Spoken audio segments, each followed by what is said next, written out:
Hi guys! For today's video ay pagod na pagod ang aking. Naghahanap nga kami ng mga bahay or rooms na pwedeng maupahan sa Sual, Pangasinan. Shout out nga pala sa aking photographer, Jonabel Aris.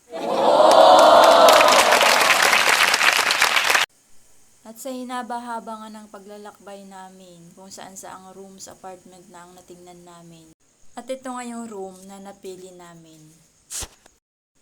And before anything else, I'm gonna flex to you guys the travel bag na nabili ko nga sa aking TikTok shop.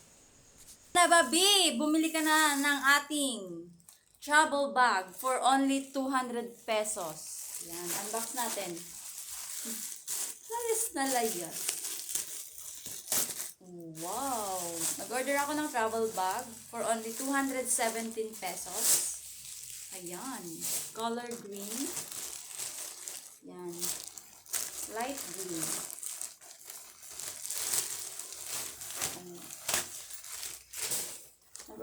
Nag-order nga ako nito kasi lalayas na naman tayo, guys. Paglagyan natin ng ating mga anik-anik. Ayan. Diba? Pwede siya pang single. Pwede mo rin siyang ihaba kung marami kang mga ilalagay. Ayan. Ayan. Ayan. Kung mas maraming ilalagay, pwede mo rin siyang ilaki. At kung mas marami ka pang ilalagay, pwede mo pa siyang mas ilaki ng ilaki. Ayan. Pak mga mi, oh. Oh. Ganitong size na po siya. Marami siyang color, guys. Meron siyang violet nito, merong gray, blue, and black.